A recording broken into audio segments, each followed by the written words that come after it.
Selamat sore sahabat Deta Tama. Sore hari ini podcast kita sudah memasuki episode yang ke-17.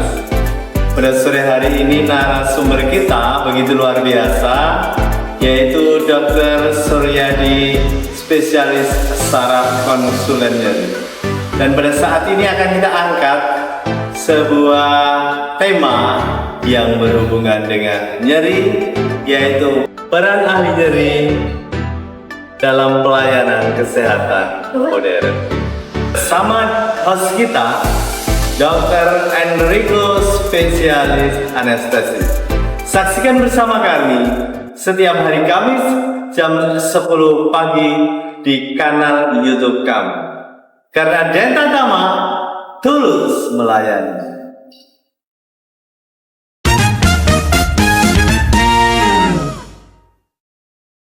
Assalamualaikum warahmatullahi wabarakatuh. Selamat sore sahabat Denta Tama semuanya. Sehat-sehat ya. Ya, ini podcast Denta Tama yang ke-17. Hari ini bertepatan kita lagi away atau di luar. Jadi biasanya podcast di klinik, sekarang kita podcast di sebuah kafe di Semarang, Backup Cafe. Kebetulan sore sambil menunggu waktu berbuka, kita ngabuburit sekaligus membahas beberapa isu dan topik terkait. Hari ini episode kita akan membahas tentang peran ahli nyeri di pelayanan kesehatan yang modern. Tentunya dengan saya, Dr. Enrico, spesialis anestesi yang juga sebagai host. Dan di sini kita kedatangan tamu istimewa yang jadi narasumber, yaitu Dr. Suryadi, spesialis saraf, konsultan neurologi nyeri. Ya, selamat sore Dok. Selamat sore Dr. Enrico. Sehat? Alhamdulillah sehat. Alhamdulillah. Habis praktek ini tadi Dok? Ya, tadi siang praktek. Oh, habis praktek ya. Ya, ini kita akan bahas-bahas Dok mengenai praktikal, lebih ke fungsi dari klinik nyeri Dok. Ya. Kan kebetulan dari Denta Tama ini sedang membangun upaya Denta Tama Maternal Hospital dan juga Pain Center Dok. Jadi ini mungkin sahabat Denta Tama dan juga teman-teman yang di sekitar Solo Raya dan Sragen agar tahu Dok fungsi daripada klinik nyeri dan praktek nyeri itu untuk apa ke depannya, untuk penyakit apa yang bisa ditangani. Kurang lebih seperti itu Dok. Ya, mungkin langsung ke pertanyaan pertama Dok. Jadi nyeri itu apa sih Dok sebenarnya? Ya, baik ya. Jadi terima kasih sebelumnya saya dipercaya untuk bisa memberikan sedikit mungkin informasi mengenai bagaimana pelayanan nyeri ya. Jadi memang seperti kita tahu bahwa hampir semua penyakit yang menyebabkan pasien datang ke rumah sakit adalah atau ketemu dokter adalah kalau sudah ada gejala nyeri ya. Jadi itu merupakan keluhan utama yang sering membawa pasien berobat ke dokter ataupun ke rumah sakit. Dan nyeri sendiri itu adalah merupakan gejala, tetapi pada era baru ini gejala tadi merupakan tanda vital kelima setelah tanda vital yang tekanan darah, kemudian pernapasan, denyut jantung dan suhu. Ya, jadi nyeri merupakan suatu hal yang perlu dipantau karena gejala nyeri tadi menyebabkan seseorang itu menjadi tidak nyaman. Jadi nyeri itu timbul akibat adanya proses kerusakan jaringan atau inflamasi di jaringan ya. Di situ akan muncul nyeri.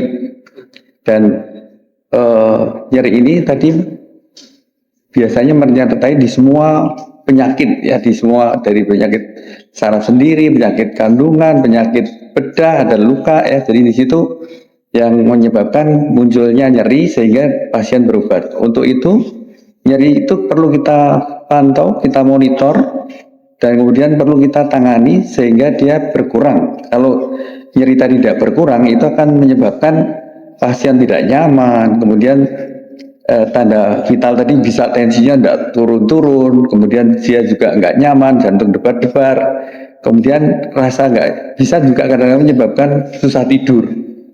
Nah, itu kenapa nyeri harus segera ditangani dengan baik sehingga menyebabkan pasien kualitas hidupnya akan lebih nyaman. Ya. Baik dok, jadi yang digarisbesari di sini adalah nyeri itu penting sehingga masuk dalam tanda vital kelima ya dok. Ya, betul. Jadi penting dan juga berhubungan dengan organ-organ vital karena nyeri ini biasanya bisa sebagai sinyal ya dok ya. Ya, apakah terjadi potensi inflamasi, potensi kerusakan jaringan dan sebagainya. Jadi nyeri itu sebuah jembatan ya dok. Memang harus sebaiknya lebih diperhatikan, lebih difokuskan dan ini karena ini merupakan jembatan ya dok ya, jembatan atau gerbang untuk diagnosa sebuah atau suatu perjalanan penyakit. Ngoten ya dok? Iya betul ya. Jadi tapi di sini kan semua dokter itu pasti pasien datang itu dengan keluhan nyeri ya dok ya. Awal kan keluhannya nyeri dan sebagainya sehingga dokter melakukan diagnosa. Lah untuk spesifikasinya klinik nyeri itu diperuntukkan untuk pasien yang jenis apa dok? Apakah semua nyeri atau yang nyeri kronis atau nyeri akut atau bagaimana dok? Mungkin bisa dijelaskan. Jadi memang berkaitan dengan untuk adanya klinik nyeri itu memang biasanya diutamakan untuk kasus-kasus nyeri yang kronik, nyeri yang hebat ya, di mana kita kalau ada pasien sudah dengan gejala nyeri lebih dari 3 bulan itu sudah kita anggap nyeri kronik karena di situ akan menyebabkan merupakan nyeri patologis. Jadi perlu kita cari sumber etiologi penyebabnya itu di mana dan perlu diatasi secara sampai mendasar ya. Jadi kalau cuma kita seringkali di dokter awal-awal di puskesmas, pelayanan tingkat 1 seperti dokter keluarga, puskesmas ya, itu memang seringkali diagnosisnya masih awal dan masih banyak sekali masih belum jelas dan seringkali obatnya sifatnya simptomatik. Jadi gitu obat nyeri efeknya habis, nyerinya kambuh lagi. Nah ini yang perlu dikonsultasikan apabila kaki nyeri menjadi kronik. Dan kalau memang lebih bagus sih sebetulnya sebelum menjadi kronik, karena dengan cepat ditangani akan lebih cepat terjadi penyembuhan. Ya, jadi kalau saya tarik benang merahnya, karena nyeri itu kan merupakan sebuah sinyal ya. Sinyal untuk apakah ada potensi kerusakan jaringan atau ongoing atau yang sedang berjalan ya proses penyakitnya itu. Apabila tidak bisa ditangani di BPK 1 atau di dokter spesialis tertentu, berarti itu kan ada tanda tanya di situ ya. Mungkin apakah memang ada masalah di sarafnya, masalah di respon dari nyerinya, respon sinyal dari nyeri maupun persepsi dari nyeri kita juga itu yang mungkin baiknya dibawa ke klinik nyeri ya dok untuk lebih didiagnosa, lebih ditangani, mungkin perlu sebuah intervensi juga. Iya betul ya. Ya kalau seperti itu nyeri kronik itu atau nyeri hebat itu ada skalanya nggak dok? Biar teman-teman atau masyarakat juga tahu kapan nih kita harus bawa ke klinik nyeri, kapan kita bisa tangani sendiri dan sebagainya. Mungkin dari situ dok. Iya, jadi untuk penanganan nyeri sendiri seperti tadi disebutkan memang untuk secara lebih detail kita memang harus klasifikasikan nyeri tadi berdasarkan ada dari segi lamanya nyeri tadi itu menjadi akut dan kronik. Kemudian dari segi skala nyerinya itu skala ringan, sedang, berat. Kemudian dari patofisiologinya itu bisa nyeri inflamasi atau ada peradangan atau nyeri neuropatik. Yang nyeri sifatnya ada kerusakan jaringan saraf. Atau juga kalau sudah tingkatnya kompleks, itu akan menjadi nyeri yang mix, campuran antara nyeri inflamasi dan juga nyeri neuropati. Lebih sulit ya dok ya kalau Iya, mix ya. betul ya. Jadi kalau kronik itu berapa lama dok tadi waktunya ya? lebih dari 3 Cut off. bulan, berarti kita sebutkan bahwa itu nyeri kronik.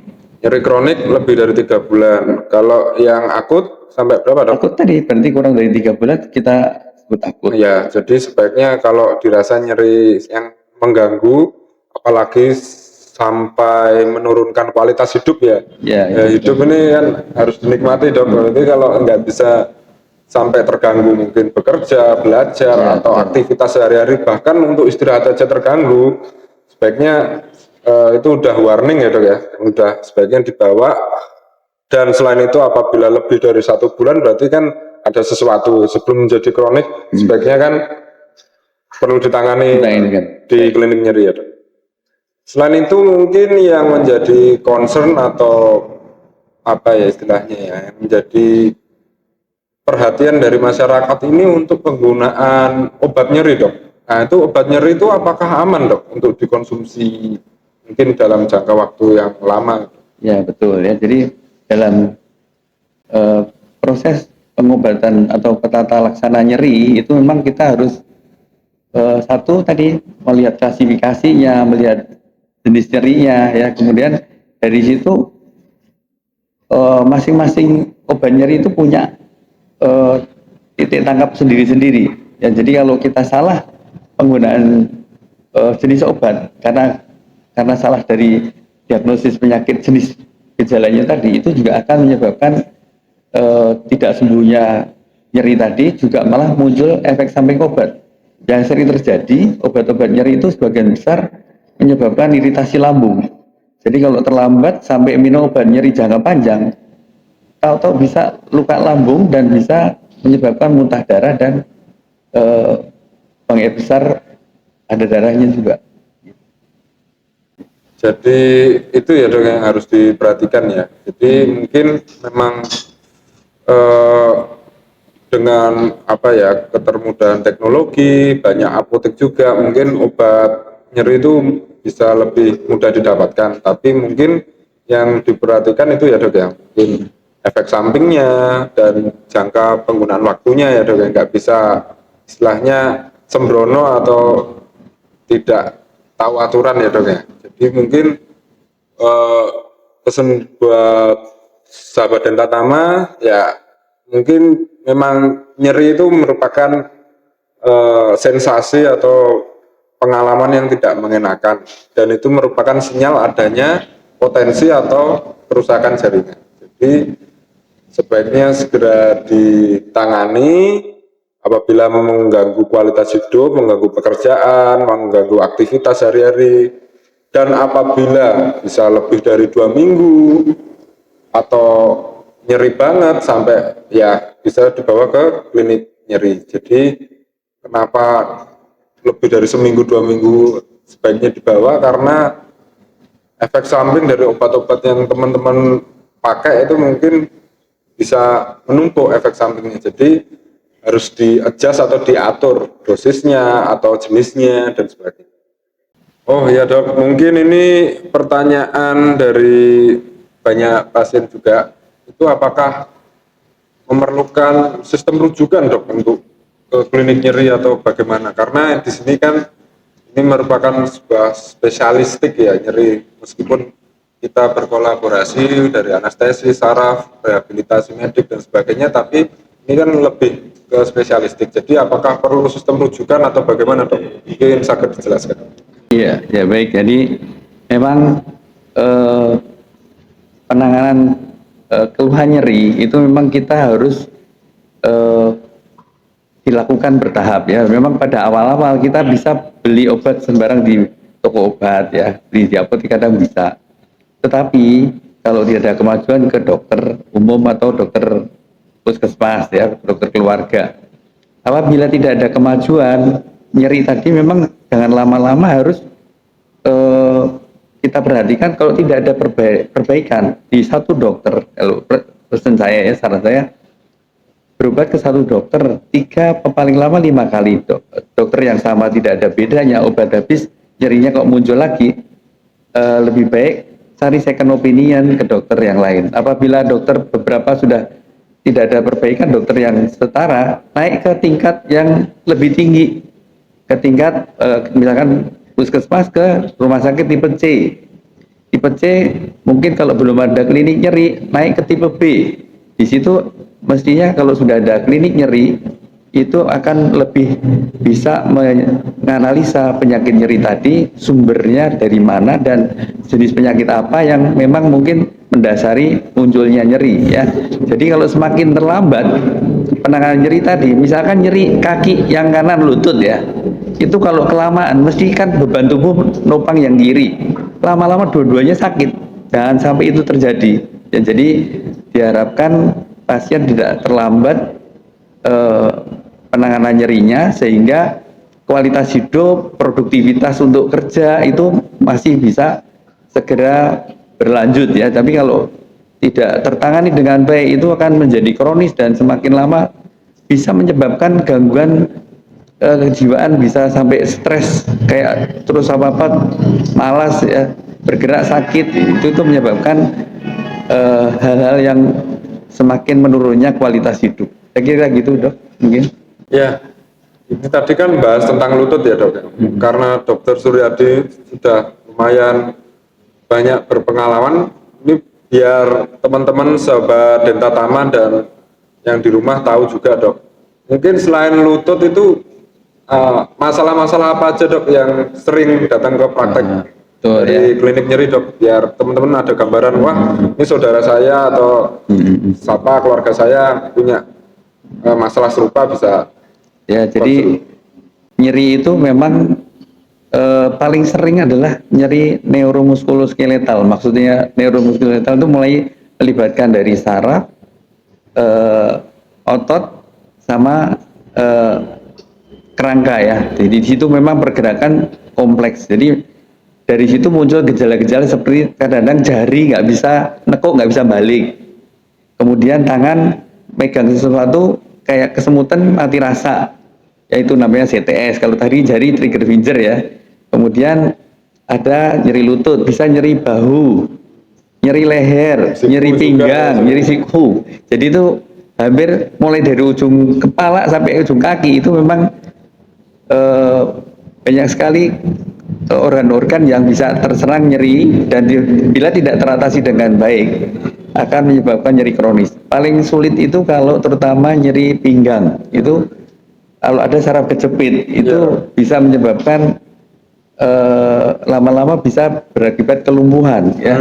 Kemudian ada juga nyeri yang nyeri kepala. Nyeri kepala itu sepertinya sepele, tapi kalau terlambat tertangani, dikasih obat misalkan paracetamol bolak-balik sampai lama, kalau tidak dicari penyebabnya ternyata ada tumor, ada yang di dalam kepala, itu menyebabkan kebutaan atau kelumpuhan badan. Itu kalau sudah terlanjur kebutaan, ya itu akan menyebabkan gejala yang tidak bisa balik lagi ya. Jadi sayang sekali kalau harusnya tumor tadi jinak, tapi setelah dioperasi ternyata sudah terlanjur buta dan tidak balik lagi. Jadi nyeri itu memang harus dianalisa, dimonitor sampai sembuh, dievaluasi sampai sembuh gitu ya. Itu banyak ya dok ya kasus saraf kejepit itu dok? Saraf kejepit hampir semua orang kalau biasanya posisi mengangkat barang yang tidak tepat, bungkuk gitu ya, itu akan menyebabkan saraf kejepit bisa. Atau riwayat jatuh, kadang-kadang saat jatuh tidak terasa, tapi begitu setelah beberapa minggu, beberapa bulan, nyerinya ternyata semakin memberat ya. Itu juga mungkin perlu dianalisa sehingga jangan sampai menjadi kronis gitu dok. Oh ya, baik dok. Kalau katanya itu ada nyeri kanker, itu mungkin bisa dijelaskan buat teman-teman Dentatama, nyeri kanker, nyeri paliatif, seperti apa itu? Ya, kalau kita sebut lagi ada cancer pain atau nyeri kanker tadi ya, memang penyakit kanker sendiri itu sudah penyakit yang sampai sekarang belum ada tata laksana yang tepat bisa menyembuhkan. Jadi angka kesembuhan dari penyakit kanker, apalagi kalau sudah kankernya tadi sudah menyebar, itu sudah menyampaikan program paliatif, di mana angka kesembuhan itu seperti mukjizat itu hanya 10%. Jadi ya memang tadi kuncinya tetap nyerinya akan harus ditangani, karena kalau kita sebut program paliatif itu pada penyakit-penyakit kanker yang sudah stadium 3 lebih ya, 3B itu menyebar, itu memang sifatnya hanya simptomatik dan sifatnya kualitas pasien hidup itu masih nyaman sampai di akhir hidupnya. Ya. Jadi begitu dok. Jadi kuncinya kita sebagai tim nyeri juga harus membuat pasien nyaman sampai di akhir hidupnya. Begitu dok. Jadi baik ya. Jadi ya kasihan juga ya dok ya, misalkan nyeri tidak tertangani tadi sempat di-mention juga bisa sampai ya kualitas hidupnya menurun, bisa sampai stres juga ya dok ya. Jadi kasihan juga ya, sebaiknya mungkin teman-teman sahabat Dentatama kalau ada keluarga yang mungkin nyeri kronis atau nyeri lama atau nyeri yang hebat, sudah sampai shopping dokter atau gonta-ganti dokter, itu sebaiknya juga coba ke klinik nyeri. Mungkin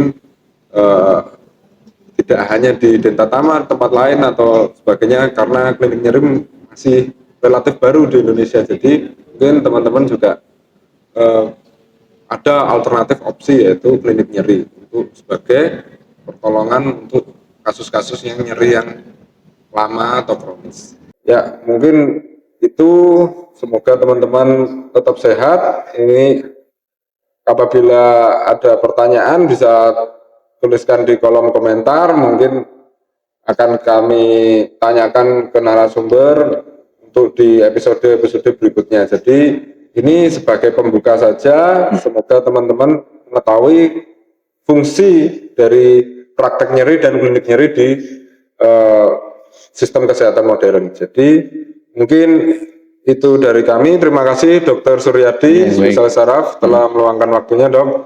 Mungkin kita sambung untuk sesi berikutnya di lain waktu ya dok. Baik, terima kasih, siap. Ya semoga berikutnya akan ada topik yang lebih menarik untuk podcast Dentatama. Ya, saya Dr. Enrico, spesialis anestesi sebagai host. Izin undur diri untuk podcast hari ini. Semoga teman-teman sehat selalu. Sampai jumpa kembali.